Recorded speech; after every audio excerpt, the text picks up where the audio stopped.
Greetings, Word Horde. We're here with an exciting option for you, a version of our podcast without any ads. That's right. No advertising interruptions, just the content you love, ready to go in your favorite podcast apps like Spotify and Apple Podcasts. It's another way to support the show, ensuring that we keep bringing you the word stories and language explorations that you love. Try it at waywardradio.org/ad-free. And it's affordable. For just a small subscription fee, you can enjoy A Way with Words uninterrupted, except by us. Plus, it makes a great gift. Know somebody who loves language as much as you do? Give them the gift of words. Easy to sign up, easy to enjoy. It's the same A Way with Words, just streamlined for your listening pleasure. Go to waywardradio.org/ad-free. Support us, support the show, and enjoy an ad-free listening experience. waywardradio.org/ad-free. Thank you. You're listening to A Way with Words, the show about language and how we use it. I'm Grant Barrett. And I'm Martha Barnett, and I want to share a phrase that was new to me when I heard it this week. Do you know what it means if somebody shows up with their arms swinging? It means they didn't bring anything to the house. They That's brought it. no food, no drinks, nothing but themselves, and probably an empty stomach. Exactly. You know, a mother might say to her adult child, don't show up with your arms swinging. And it doesn't mean, don't come prepared for a fight, which is what I thought it would mean. Yeah, you're supposed to come with your arms crooked. That's right. Your arms carrying bent. something. Yeah. And there are several phrases like that, like don't be standing there with your two arms at the same length, or don't go visiting with one arm as long as the other. And another one that you and I have talked about before, Grant, ring the door with your elbow. There we go. Yep. Supposed to have drinks and some couple of side dishes and maybe a watermelon in a cooler on ice, something like that. Yeah. Well, we know you've got those homespun phrases and those little things that you like to say. And sometimes they're so common in your family that you forget that everyone doesn't say them. Well, pluck those out of your day-to-day speech and share them with us. 877-929-9673 is toll-free in the United States and Canada. Or if you're somewhere else in the world, there's some way to reach us. We promise. You can go to our website at waywardradio.org/contact. Hi, you have a way with words. Hi, my name is Debbie, and I'm from Boulder. And I'm obsessed with K-dramas. It's my guilty pleasure. It's intellectual, of course, because I'm reading subtitles, right? So, yeah. My husband doesn't understand why I'm not fluent in Korean already. Or for that matter, if I don't know any words other than thank you, which is 감사합니다, is the only word I know after all the Korean shows I watch. 감사합니다. My question is related to what I hear on these shows. The South Koreans use the word fighting, like F-I-G-H-T-I-N-G, fighting, and they make like a fist, fighting, in English when they want to say good luck or go get 'em. And I'm thinking it stems from the American GIs during the Korean War, but would like to check with my favorite grammar experts. So you're watching Korean dramas, K-dramas. When do they say fighting? What's happening when they say what sounds like the English word fighting? Fighting. So it's like when they're saying go get 'em or good luck. Like you're about to try something new and they want to say good luck. So they say fighting. Yeah. So it's not the same way that we would say fighting. So they're not using it as a noun or the present participle of the English verb to fight. They're using it kind of as an imperative, like as a cheer. Yes, exactly. It's like, go get 'em, tiger, or do it, or come on, team, or go for it. Exactly, right. Right. So it's a bit of Konglish, a mix of Korean and English. That's Konglish. And Matt Van Valkenburg of the blog Gusts of Popular Feeling has found a couple of early uses of it in Korean from 1972 and in English from 1975. So it has a pretty long history. It doesn't go back as far as we've been able to find to the Korean War, but American GIs have been in Korea since the Korean War. So there's a chance it comes from them, but it could also just come from just the pervasiveness of American media in Korean culture since the war. It doesn't even have to be from the war itself or from the American GIs being there. So I think more than likely it just came from Koreans watching American sports and American television shows, American movies. Okay, well, that makes a lot of sense. And just for everybody who's listening, they don't spell it when it's transliterated back into Latin letters. They don't spell it like we spell it. It's often spelled Hwaiting or Paiting, and it sounds like 3 syllables instead of 2. So it might be like Hwaiting or Paiting, like that. Yes, and sometimes it sounds like whiting, like with a W almost. Yeah. Yeah. They're kind of aspirated at the beginning. Yes. Well, Debbie, thank you so much for calling and sharing that. Appreciate it. Thank you so Take care much. now. Okay. Enjoy your shows. Thanks so much. Bye. All right. Bye-bye. Bye-bye. Call us 877-929-9673. Hi, you have a way with words. Hi, this is Elijah in Fayetteville, West Virginia. How's my wordy friends today? We're delightful and delighted to have you here. So let me tell you, I'm here in West Virginia, and I was born and raised in West Virginia. But I often go to a job to do an estimate because I own a small painting company, and people say, "So where are you from?" And I say, "I'm from West Virginia," and they say, "I don't think so." I say, "I'm pretty sure." They say, "It's because you have no accent." I use some of the nomenclature, but not really. I mean, y'all is just kind of convenient, but I don't say it like y'all, you know?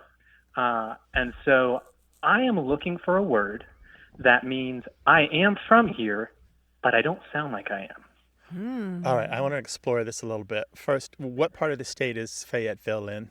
Fayetteville is about an hour south of Charleston. It's actually in the New River Gorge National Park. All right, so just on the edge of the Appalachian Mountains. In the Appalachian Mountains, yeah. In the Appalachian Mountains. Okay, so that's important, Yeah. I think. And so you say that you don't have an accent, and we're going to put an asterisk on that and get to that in a minute. But did you spend a lot of time away when you were growing up? No. I just grew up about 2.5 hours north near the northern panhandle of West Virginia in a town that is full of accents. It's a small but that's town, next so, to Pennsylvania, isn't it? In Ohio? It's right next to Ohio, yes. And did you act in theater productions? No. Okay. I was homeschooled all 12 years, but I still interacted with the community a lot and had friends that didn't talk the way I did. And so I'm from here. I just don't sound like it. What do you think happened? Yeah, I was going to ask you that, but I think you've already given us the answer. I think the two things are that you lived in the Panhandle and you were homeschooled. And so we tend to speak like our peers more than we speak like our parents. And schooling is one of the ways that we pick up the local dialect more than just about anything else in this country. And it may be the reason that you don't sound like your peers. Also, your education would be different than theirs. So you may have had a different kind of, maybe perhaps even more book-oriented English classes than your classmates or your age-appropriate group. But that panhandle thing is going to put you largely in a different isolect, as it's called, than most of the rest of the state of West Virginia. But that's still not my question. My question is there a word that says, I'm from here, but I don't sound like it? Stranger, outsider, somebody from away. Outsider? Oh, okay. Maybe that's what I'll say. Well, there's a passage in the book Talking Appalachian, Voice, Identity, and Community by Amy D. Clark. It's a very good book. And she writes in the preface about growing up in the heart of Appalachia near eastern Kentucky, western North Carolina, and southern West Virginia. And she says that while she grew up surrounded by the Appalachian Englishes, and she uses the plural there, she says she was never introduced to Appalachian literature in her high school English classes, and she says she did not identify as Appalachian, and she did not understand that she spoke a regional dialect. But she understood that the rules of standard American English, and she knew about code switching, that she needed to adjust her speech to sound more like your average American versus sounding more like a local. And she could turn off that local dialect when she wanted to. But she also says she was always at the risk of teasing from friends and family who believed that standard American English was for people who thought they were too good to be associated with their neck of the woods. And so the question I have for you, do you encounter this kind of rejection or even subtle bias from people because you don't sound like you're from there? No, more of what I run into is I hear people say, you enunciate really well. I just run into that a lot, which I think is part of what causes people to say, you don't sound like you're from around here. You're too clear. Do you feel like your homeschooling perhaps was more rigorous than what other people went through in the public schools? In my area, yeah. My homeschooling grade was a grade or two ahead of the public school that I was in, or that was around. Yeah, and I'm wondering what the folks who homeschooled you sounded like. Were they West Virginians as well? Yeah. I mean, it was my mother and other homeschoolers around me. They sound like they're from the area. I just don't sound like I'm from the area. Interesting. It might be that your mother was very good at it, and you had one-on-one attention, which is hard to get in a public school. And having that kind of direct attention when you're doing pronunciation exercises and English oral reading and speaking exercises, that can make a lot of difference. But you're seeking a word for this, and I don't know that we're going to have one for you. Okay, that's fine. I'll just continue to say, I am from here, but I don't sound like it. Would you like the job? I wanted to address the point that regional accents and regional dialects do change, but you actually do have an accent. I hear it. And any linguist who listens to you for more than 30 seconds will hear it. And it's not necessarily in the words that you use. It's in the vowels. And West Virginia is particularly known for more than 200 years. West Virginia and its dialect features have been known and studied. It was interesting that you brought up you all because West Virginia has traditionally been a yuns, second person plural state. I don't hear people say yuns there? No, I've never. Now, when you talk about vowels, I think about warsh. I hear people talking about, washing things. That's not what I say. It's wash, but yeah. Most of what happens in makes West Virginia stand out is in its vowels. Vowels. Okay. A great resource is the West Virginia Dialect Project at West Virginia University in Morgantown, led by linguist Kirk Hazen. You can find that at dialects.wvu.edu. That's dialects.wvu.edu. Okay. Well, guys, I appreciate your time. We didn't find a word, but I had a fun time. So thanks well, for it's talking possible. with me. We have a lot of creative listeners that they'll all come up with a word for you, and we'll share that out. A word for somebody who doesn't sound like they're from where they're actually from. Exactly. Perfect. Thanks, guys. Good talking with you, Elijah. Okay. Bye-bye. Let's talk about language. Call us 877-929-9673.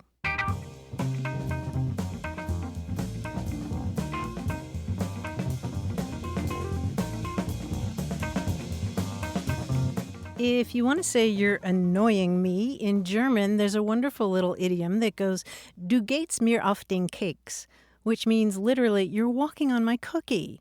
Oh, yeah, that's super annoying. You're walking on my cookie. Martha, the response is, that's the way the cookie crumbles.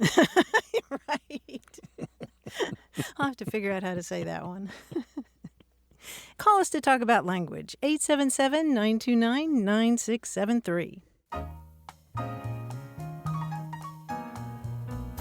More about language and how we use it as A Way with Words continues.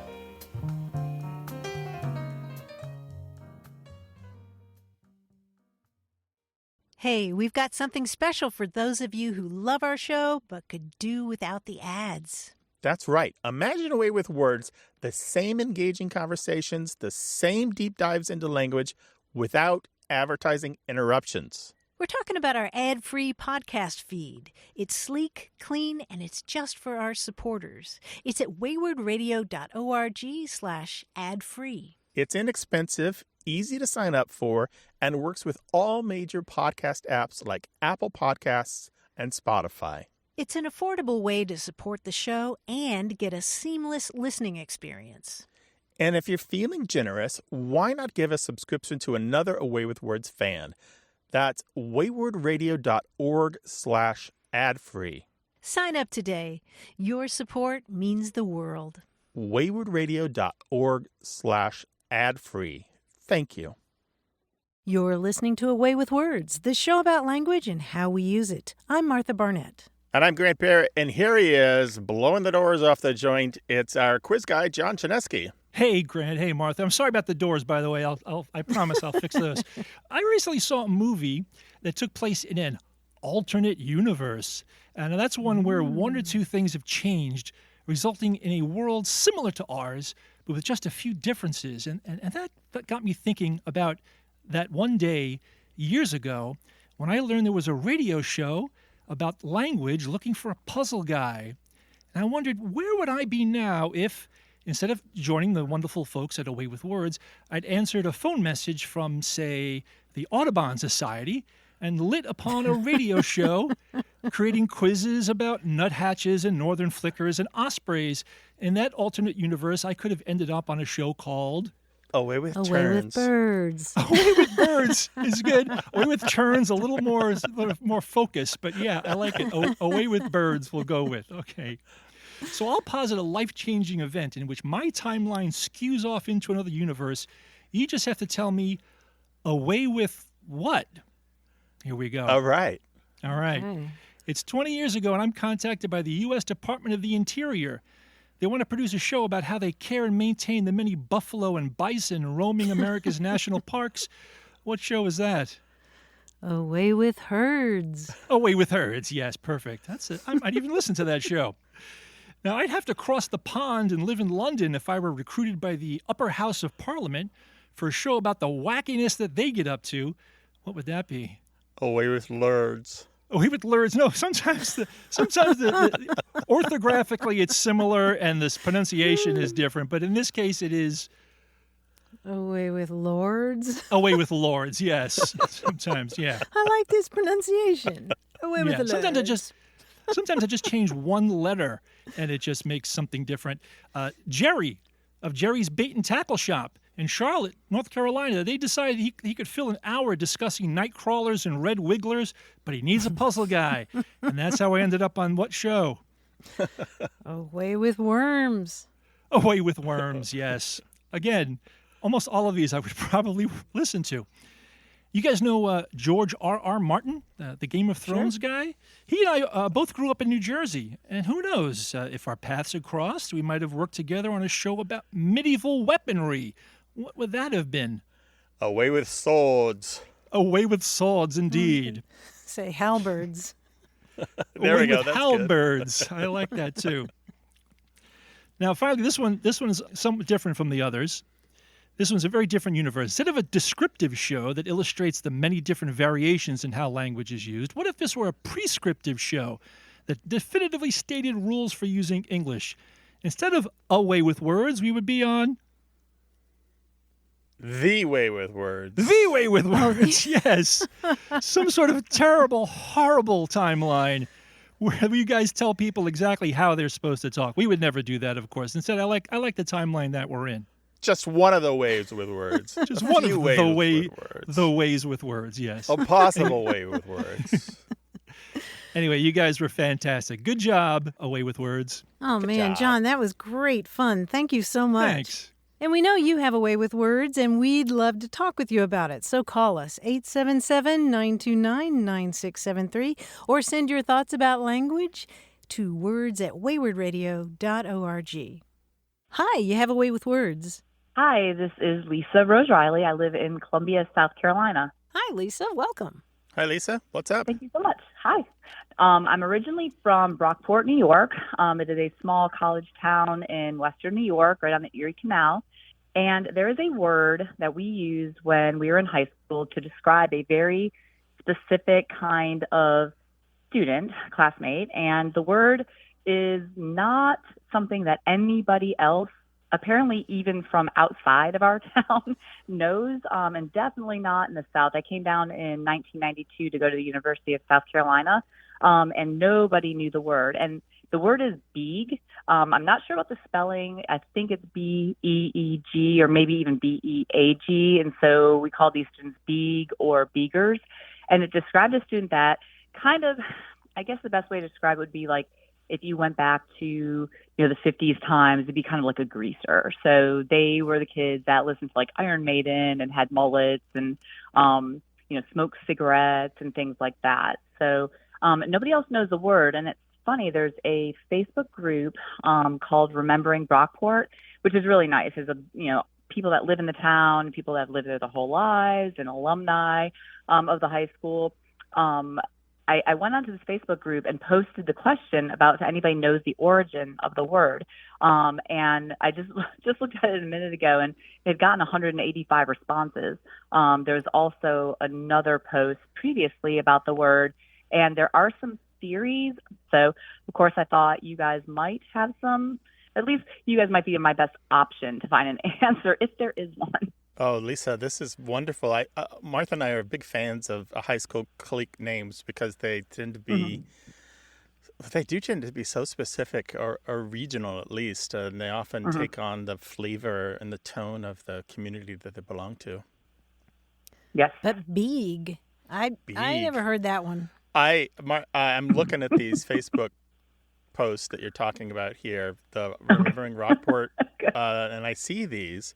And there's a lot here, but I'm looking particularly at the one by Michael Farrell, Farrell, and he's talking about this fellow William Byrd or Bill Byrd who keeps coming up. Yep. And this is the theory that I think that makes the most sense, that it was derived from beagle because people who tended to bum cigarettes kind of begged like a beagle. So it's a shortening of the word beagle. Beeg. Oh my gosh. Yeah, I did see his name come up. Yep.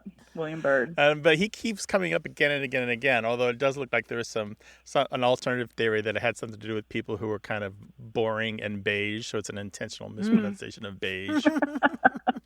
I did see that one come up a couple times, and it said, I think that one was started by a few teachers that had said a student was trying to describe that they would come into school if they had, done a little too much drinking or, some other things they shouldn't do, and came into class and a student described them as looking beige but mispronounced the word. Oh my goodness. Yeah. So they're pale because they're like sick or hungover, right? Yes, exactly. And that's what I saw, There's so many of these terms. I remember once a long time ago we took a call where there was somebody where it sounds like a very similar type of person. They called them Hessians. Am I remembering this correctly, Martha? Yeah, Hessians and Heshers. Yeah. Hessians and Heshers. Yeah. And I think that actually was more widely used than one school. And of course, a lot of people just use metalheads or gearheads or just whatever the particular kind of group was. It's just so funny because it definitely is so specific that anybody, who graduated around the time I did, obviously there seems to be about a 15-year span or so, just knows that word. And then when they've used it and, nobody else knows what they're talking about. But I just love the fact that, it's unique, obviously, it seems, to our high school. And it's just, it brought up a lot of conversation, which I love. It's fun. Yeah, and you just broadcast Beeg to the entire world. You never know, man. It's gone way beyond your high school now. At least they're hearing it, even if they don't use it. All right. Thank you so much for sharing your memories with us, Lisa. And I'm sure this is going to start a great conversation with everyone else's local terms for their particular cliques and groups. Thank you so much for having me on. Okay, our pleasure. Thanks, Rock on. Take care. Okay. Yep. Take care. Bye-bye. You too. Well, Martha and I do want to hear about your high school cliques or your college cliques and what you call them. What was the name for all those special groups, the kids who listened to this music or played that sport or went to this particular class or played in band or did theater or belonged to that club or were from this neighborhood or were on the outside or were on the inside. But we love all that stuff. We're really interested. And we also want to hear your high school slang. 877-929-9673. Email words@waywardradio.org.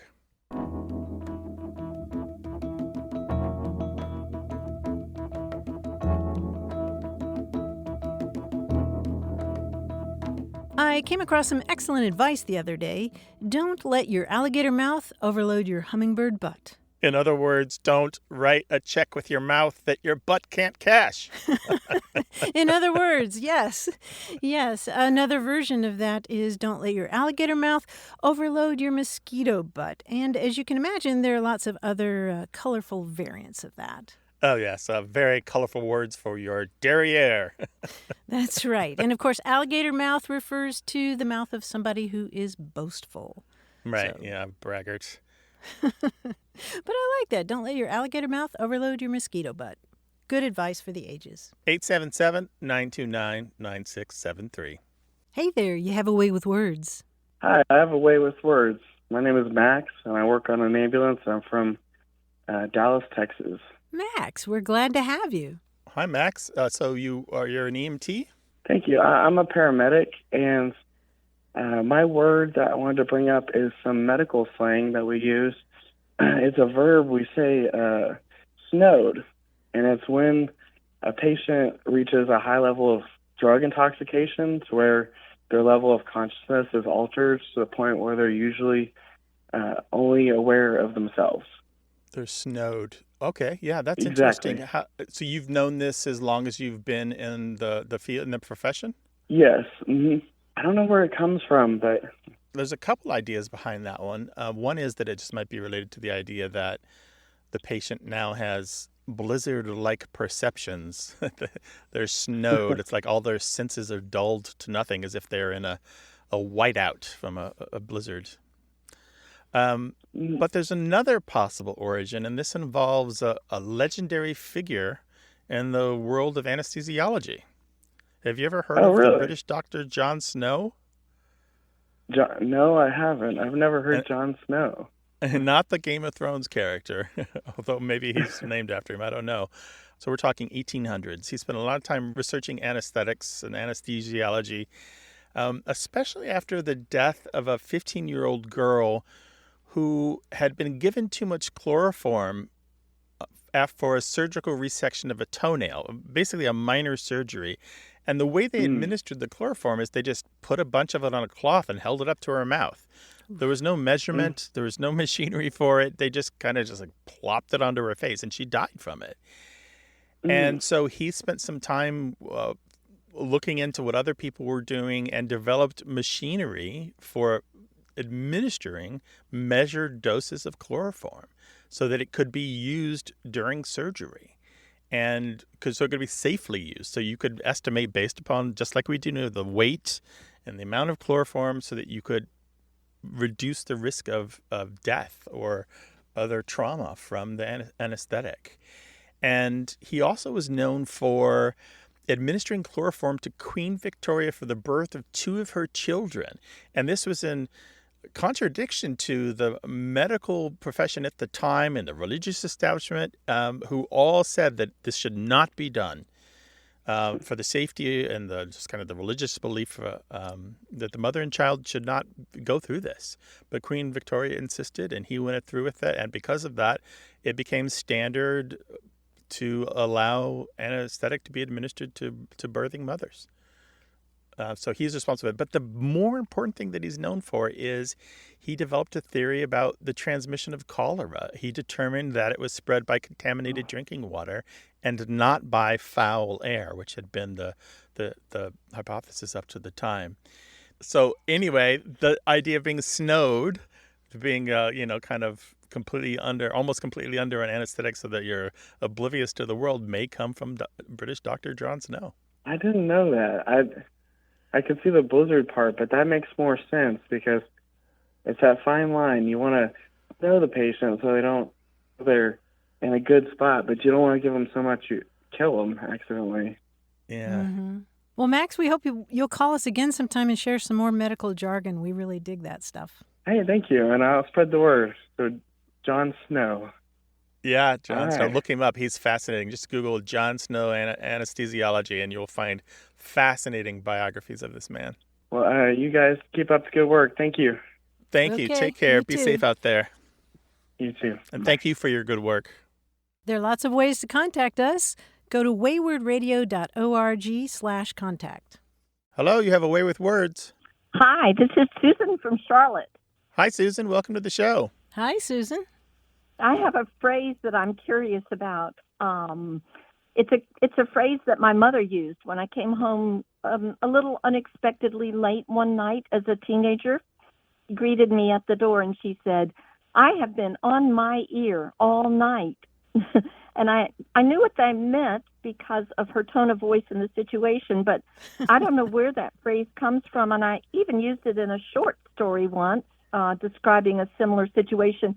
No one in my writers group had a clue what I meant. Yeah, I'm kind of surprised that folks in your writers group didn't know that expression because it's been around for quite a while. To be up on your ear means to be angry or agitated or embarrassed, or you might say to somebody if they're upset with you, now don't get up on your ear. Don't be angry or indignant. And versions of this have been around since at least the 1860s in this country. To spin around on your ear means to get violently angry, or to go off on your ear means to go away angry, or to slide out on your ear means to leave a place angry. Or you can tell somebody to go to hell by saying, walk off on your ear. And you'll appreciate this, Susie. We even have letters that a young Harry Truman wrote to his future wife, Bess, in 1913. And in one of those, he uses the expression describing how he failed to show up one day for his dad. His dad was waiting on him and was not happy that Harry was keeping him waiting. And he wrote to Bess, Mama says he was on his ear in proper fashion when I wasn't there to meet him. Oh, my. Okay. So I guess you're wondering why ear, because it's a weird expression, right? It's a very weird expression. And I'm wondering, because we're from the South, does it have anything to do with the South, or is it from elsewhere? I don't think it's particularly limited to the South, and we're not entirely sure why that expression arose. I mean, to my mind, if you're on your ear, then something's very wrong. You're not standing upright, or, your nose is out of joint. Your body parts aren't where they're supposed to be. But there's another line of thinking that maybe because early expressions had to do with walking off on one's ear or waltzing off on one's ear, that it might have to do with having an attitude of anger or smugness, and you sort of, cock your head to one side. So we really don't know the origin of it. It is an Americanism, though, right? It's right. Not. It was never used in the UK. Not that we know of. Not in this way. There are other expressions that have to do with being on one's ear, but they don't mean this, and they're not used in this way. Mm-hmm. Well, that's very enlightening. Thank you. Well, we're glad to help. Thank you so much, Susan. We appreciate your time. Yes, thank you. I appreciate the information. Y'all have a good day. Bye-bye. Right. Bye-bye. Bye-bye. Let us know what's on your mind. 877-929-9673 is a toll-free number, 24 hours a day, in the United States and Canada. And you can also call us on WhatsApp from anywhere in the world. Find that number on our website at waywardradio.org/contact.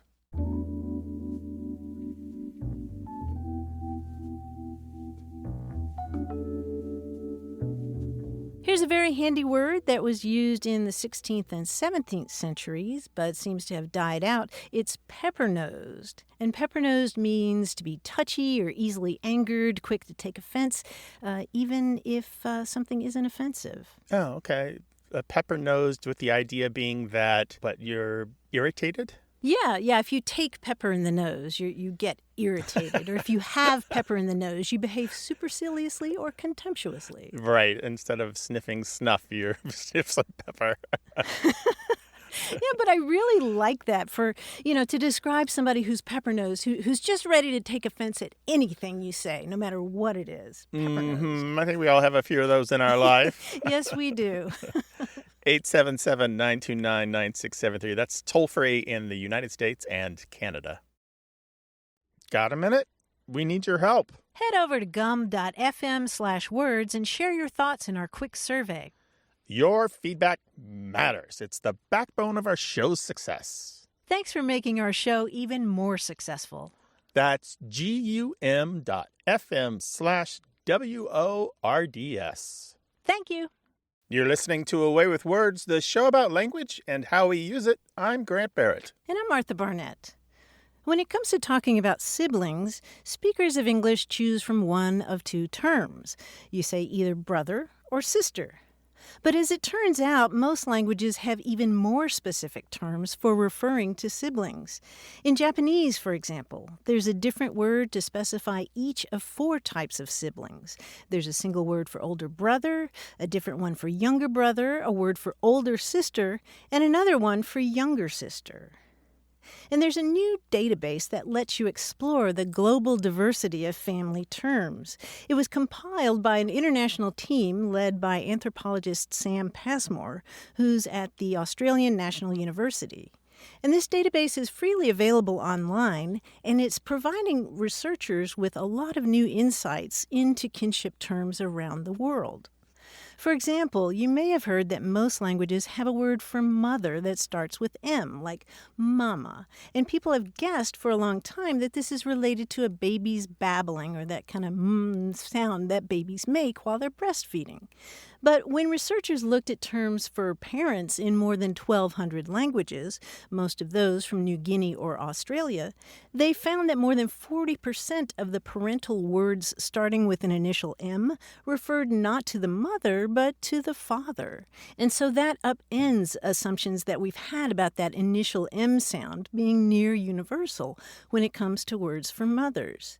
And you know, Grant, the 1,200 or so languages that are represented in that database constitute just 15% or so of the world's languages. So the project has plenty of room to grow, but it's off to a very cool start. It's a fantastic start. I'm particularly interested in what it has to say about the Polynesian languages.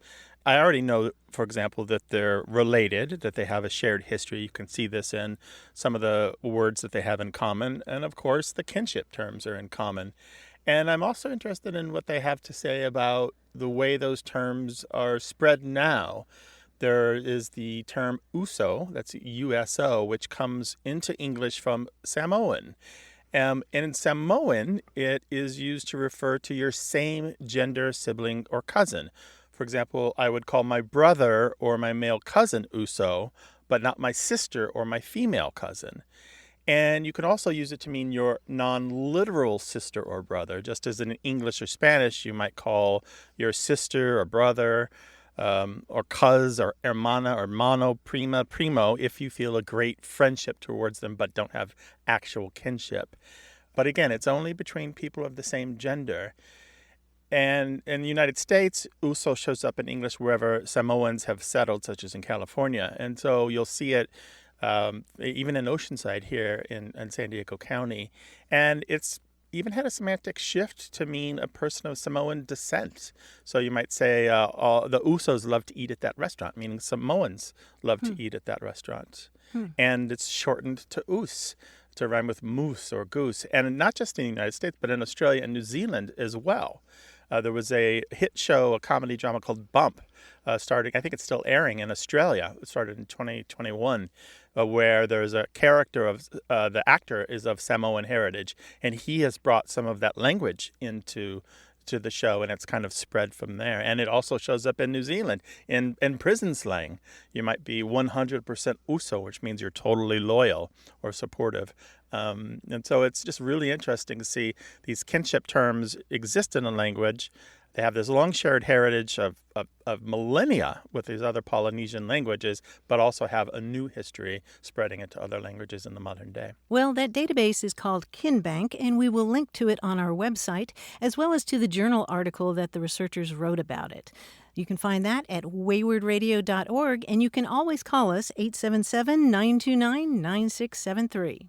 Hello, you have a way with words. Hey, Grant. Hey, Martha. This is Will calling from Boston. What's on your mind? So I'm calling about a phrase.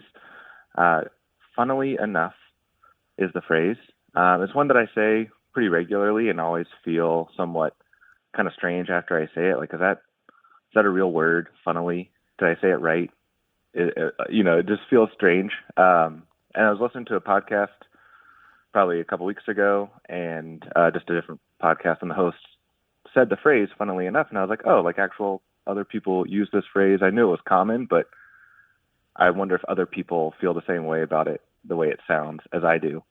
And yeah, I'd love to know how it became a phrase and why it sounds funny, especially compared to something like happily, which is like the same grammatical form of the word. but that doesn't sound strange, but funnily just sounds so strange. So anyways, I'd love to hear what you guys had to say about it. It's perfectly legitimate. Let me ask you this, Will. Would you feel weird if you said strangely enough or oddly enough or curiously enough? No, I don't think so. I've been thinking about this for a while because I didn't heard someone say strangely enough, and I was like, oh, well, that's the same meaning, or oddly enough, and yeah, it just doesn't sound the same. But why? Like, why does it feel weird? You know? Yeah, well, part of the reason is that if you add an ly to form an adverb that's derived from an adjective that ends in y, it is going to feel weird. I mean, take the word silly, that becomes sillily or jollily, jollily enough, or uglily or friendlily. But you know what? Those words have been used since the 1500s. They're not necessarily used very much, but you'll still find some of those in dictionaries today. Friendlily, for example. But it sounds weird, and it's Right. because of that final Y.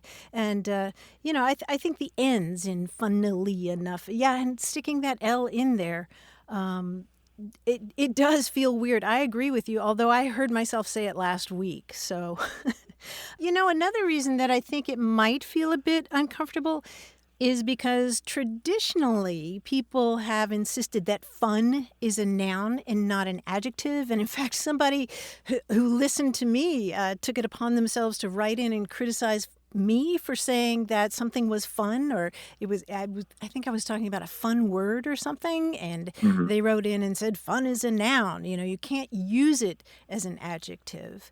And if Which you is look, incorrect, just to be clear. yeah. And if you look at reference works, they'll tell you that increasingly fun is used as an adjective, and even the comparative and superlative forms, funner and funnest. I know that sets some people's teeth on edge, but That's a little cringy. that's a little cringy. Well, that is the trend, and those are still regarded as less formal and more casual, but funnily enough, they're becoming more common. So you can use funnily enough in good health, and think of us every time you do. I definitely will, for sure. Thank you so much for your call, Will. We really appreciate it. Awesome. Thank you, guys. Take care now. Martha and I would be groovily delighted if you would reach out to us from our website at waywardradio.org/contact. There are phone numbers for Mexico, the United States, and Canada, and you can reach out to us from anywhere in the world via text message or WhatsApp.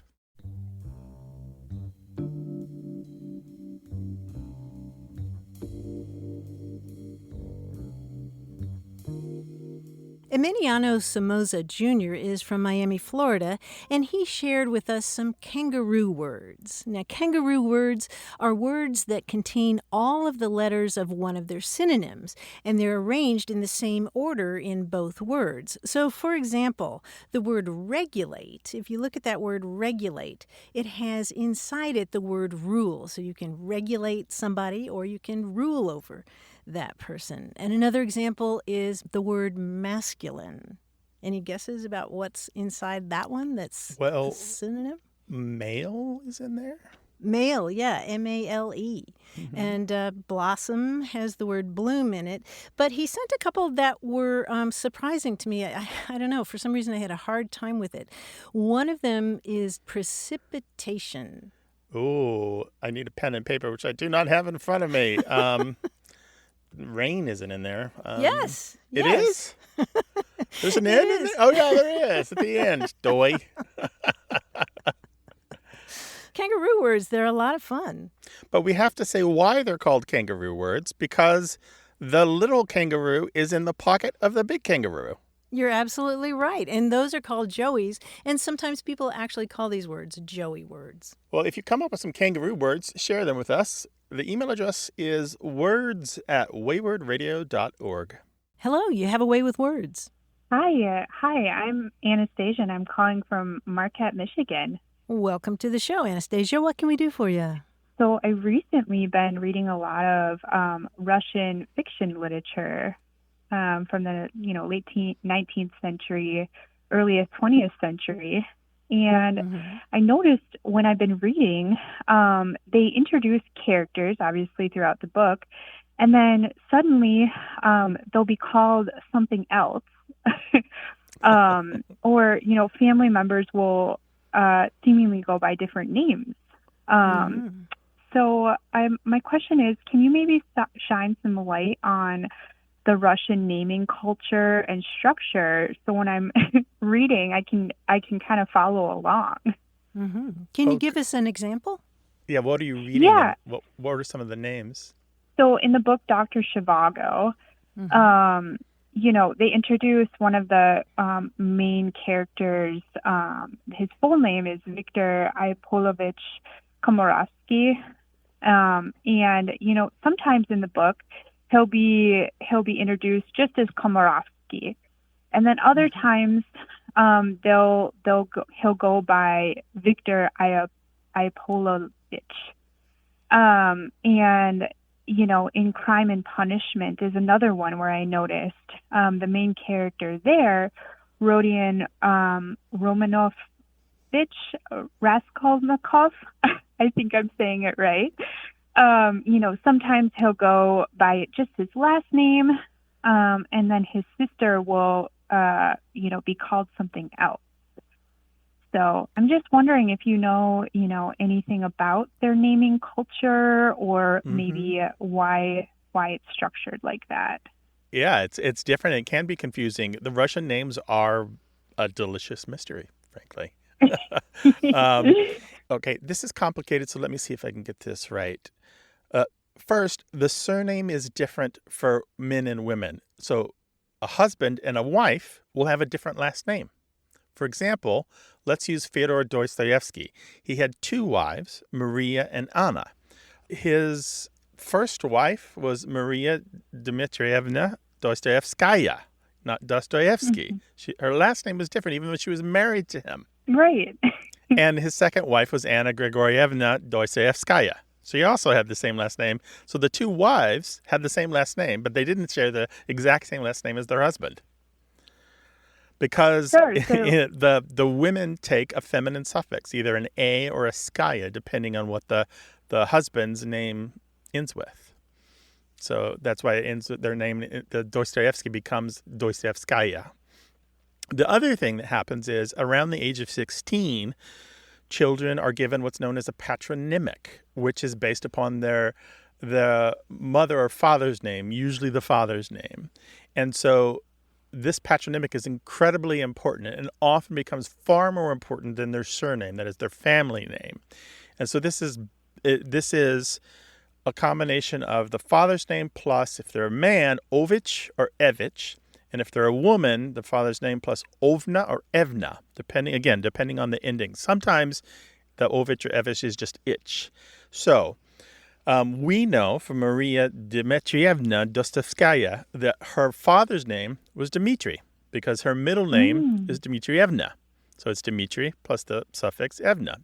Her patronymic is Dmitrievna. So her familiar people who knew her well might just call her Maria Dmitrievna and rarely use her last name except in very formal situations. And the other wife of Fyodor Dostoevsky, we know her father was Grigory because her middle name, her patronymic, is Grigorievna. Grigory with the suffix Evna. Is this all making sense? Yeah, that actually shines a lot of light, because I noticed that in the different situations, depending on their familiarity with the character or situation, they would use those, it seemed like, the more formal names versus the more intimate names. So that actually makes a lot of sense. Yeah, the patronymic is really powerfully important. It's just a level of familiarity. It's about the relationship between two people. And so if you use somebody's last name, like their surname, that suggests a distance between you and that person. Like either like a political distance or a business distance or a social distance.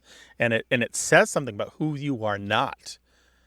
There's a really funny thing that can happen, though.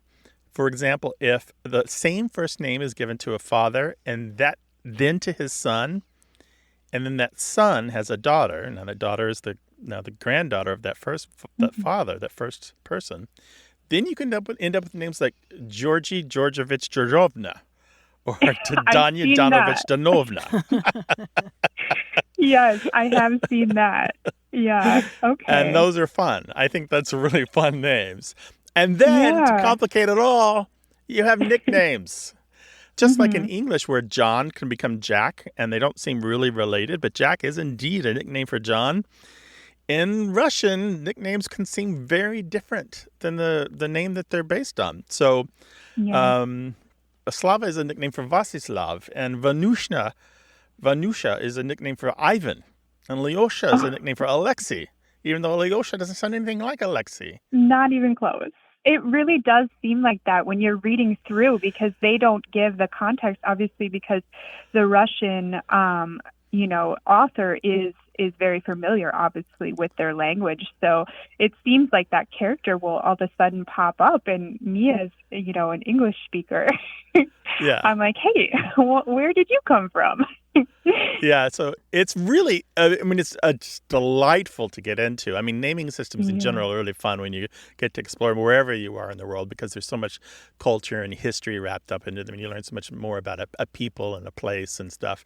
But it can be frustrating when you're reading and you don't have that background. Right. Yeah, that does make a lot of sense. I kind of gleaned that their naming system really does give a light to the status symbol of the character or the person itself. So thanks for clearing that up. Yeah, thanks for raising the question. I think that's going to help a lot of people. Yeah, and there are a bunch of places online. You know what's a surprisingly good place to learn about naming is in some of the Dungeons and Dragons books, because there's so much of D&D culture, which is about naming your character. And so they explore a lot of different the naming systems around the world. And they do a pretty good job of explaining it in simple terms so that if you're naming your characters, or heck, a whole village, you can use some stuff borrowed from real life naming cultures in the real world. Well, I would have never thought to look there. Yeah. So, Anastasia, we'll let you get back to your reading. It sounds like you have a ways to go. Oh, I have a lot. Yes, and then you have to start at the beginning when you finish. You're right. Yes, Now that you know all this stuff. Oh, well, thank you so much, guys. Take care. Well, you can call Grant Leovich and Martha Henliovna at 877-929-9673. Our team includes senior producer Stephanie Levine, engineer and editor Tim Felton, and quiz guy John Chinesky. We'd love to hear from you, no matter where you are in the world. Go to waywardradio.org/contact. Subscribe to the podcast, hear hundreds of past episodes, and get the newsletter at waywardradio.org. Whenever you have a language story or question, our toll-free line is open in the U.S. and Canada, 1-877-929-9673. Or send your thoughts to words@waywardradio.org. A Way with Words is an independent production of Wayward Inc., a nonprofit supported by listeners and organizations who are changing the way the world talks about language. Special thanks to Michael Breslauer, Josh Eccles, Claire Grotting, Bruce Rogo, Rick Seidenworm, and Betty Willis. Thanks for listening. I'm Martha Barnett. And I'm Grant Barrett. Until next time, goodbye. Bye. Hey, listeners, we have a favor to ask.